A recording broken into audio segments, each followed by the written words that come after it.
Wir haben hier ein billig 5 Zoller, also nicht Wizard, aber irgend sowas ähnliches von TCMM. Da drinnen Akkustrap, günstige Propeller und hier so ein Quad. Der hat die Ichen-Motoren, TS2306, klingt ganz gut, 2450 kV, naja, nur für 4S Akku. Vorne die billigste Kamera, die man kriegen kann. Ich glaube, die muss ich direkt austauschen. Das Frame sieht so wie eins von Wizard X220 V2, irgendwie sowas. Und hier ein F4-Flugcontroller und oben ein Videosender, analoger Videosender. Und was ich gemacht habe, ich habe hier hinten einen Express-LRS-Empfänger eingebaut, die kleine Antenne unten. Und hier sieht man den Express-LRS-Empfänger von Happy Model. Alles günstige Komponenten gibt es günstig bei AliExpress. Als Übungsdrohne vielleicht zu gebrauchen. Hier fehlt natürlich ein Polster, damit der Akku nicht wegrutscht. Okay, habe hier von Flywoo so ein Teil. Das packe ich da drauf. Wird mal zurechtgeschnitten. Ist drauf. Der ist besonders klebrig. Da soll man ein bisschen nur aufpassen, wenn man wieder den Akku abzieht, dass der sich nicht von dem Quad löst. Okay, Akku dran. Und wir checken die Motoren mit der Radiomaster X16S. Machen den an. Also die Motoren drehen sich nach außen, zur Kamera hin, zur Antenne hin. Wir haben hier noch die alten Motoren. Da sind die Schrauben, die man hier nach rechts zuschraubt, die silbernen. Und die schwarzen werden im Gegenuhrzeigersinn zugeschraubt. Das muss nicht nachteilig sein mit den Schrauben. Die lösen sich beim Fliegen eigentlich nie, weil die Motoren in die Richtung drehen, die Schraube nach rechts festgeschraubt wird. Und hier im Gegenuhrzeigersinn. Die Schrauben lösen sich nie, aber man kriegt heutzutage solche Motoren eigentlich nicht mehr neu gekauft oder die werden nicht mehr neu produziert. Nun bin ich fertig und kann jetzt endlich eine Runde fliegen.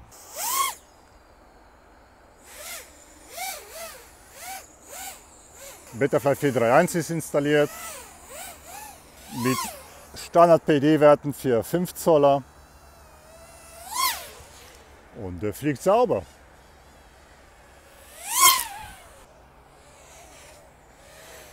Keine Probleme. Alles wunderbar. Machen wir ein kleines Looping. Klapp.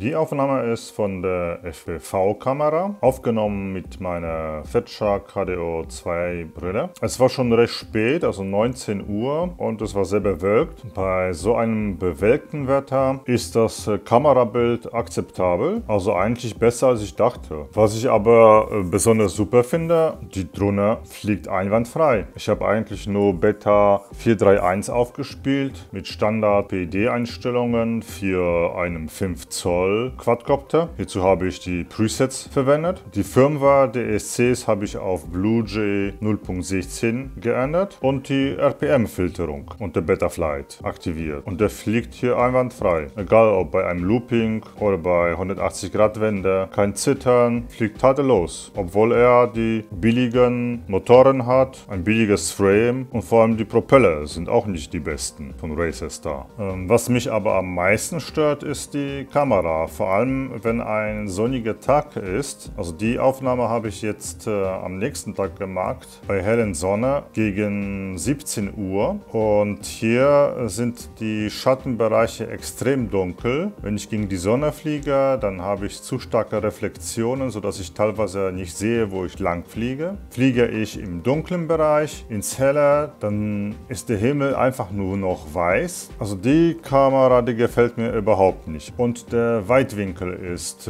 sehr klein, sodass ich eigentlich zu wenig sehe, aber das stört mich nicht so stark wie die schlechte Dynamik der Kamera. Ich will jetzt die Kamera mal austauschen. Eigentlich ist sie gar nicht so schlecht, also man kann eigentlich schon ganz gut damit fliegen. Ich tausche die aber gegen eine von den besten KDX Ratel 2. Man sieht, die ist deutlich kleiner, also brauche ich hier noch so einen Adapter auf das kleine Format. Was man unbedingt braucht, das ist hier so ein Kabel, weil das Kabel ist ein anderer Anschluss. Das sind unterschiedliche Anschlüsse, daher brauche ich das Kabel.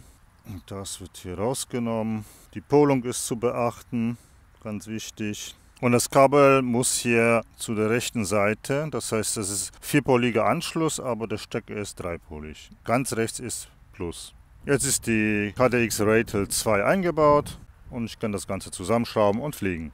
Jetzt fliege ich mit der KDX Ratel 2 Kamera. Da sieht man sofort, dass das Bild deutlich besser ist. Gut, die Kamera kostet auch einiges, ca. 30 Euro. Aber ich habe das beste Bild, was ich ungefähr bei einem Analog-Quadcopter bekommen kann. Und jetzt sehe ich alles. Jetzt erkenne ich die schattigen Bereiche viel deutlicher. Beim Flug gegen die Sonne blendet mich nichts mehr. Und so macht das Fliegen analog richtig Spaß. Ja, und der günstige TC-MMC Freestyle Quadcopter ist eigentlich eine gute Übungsdrohne. Es ist fast 100 Euro günstiger als zurzeit die aktuellen analog Freestyle Quadcopter, wie zum Beispiel von iFlight. Ich glaube, ich habe irgendwas um die 115 Euro für den 5 Zoll Freestyle Quadcopter bezahlt und den bekommt man bei AliExpress, bei dem gleichnamigen Store TC-MMC. Man kann natürlich nicht zu viel erwarten von dem Quadcopter. Es kann schon sein, dass man beim ordentlichen Crash die Motorenachsen verbiegt oder nach sehr vielen Flügen die Motoren dann schon deutlich wackeliger sein werden. Aber was soll's? Der Quadcopter ist 100 Euro günstiger. Warum soll man den nicht für den Anfang nehmen? Ich würde auf jeden Fall noch andere Propeller dazu nehmen von Gemfen und als Kamera entweder hier, die ich jetzt eingebaut habe, die KDX Ratel 2, oder wenn man ein bisschen mehr sparen möchte, gibt es noch Fuchsia Razor Nano FPV-Kamera, die eigentlich auch ganz gut ist. Ja, und jetzt habe ich nicht aufgepasst und bin in den Baum reingeflogen und natürlich abgestürzt. Nach dem ersten Crash, wo ich zu nah an den Baum geflogen bin und da hängen geblieben bin, ist eigentlich nichts Schlimmes passiert, aber hier sieht man, direkt 2 Propeller sind hinüber. Die sind nicht besonders elastisch, das heißt, die brechen ziemlich schnell. Aber trotzdem fand ich die Propeller eigentlich gar nicht so schlecht, obwohl die nicht von Gemfen sind, sondern von Racestar. Also ich will auf jeden Fall hier bessere Propeller noch kaufen. Was man hier noch sieht, da sollte man unbedingt ein bisschen mehr Schutz drunter legen, damit man sich auf keinen Fall die Kabel durchschneidet. Zum Glück ist hier nichts passiert, aber so richtig robust ist das nicht. Also wenn man viel ausprobieren möchte, sollte man auch hier die Kabel gut schützen. Sonst ist die Antenne hier rausgefallen, aber die ist nur aus dem Stecker rausgefallen. Also man kann es wieder reinstecken und dann ist ansonsten alles okay und man kann weiterfliegen.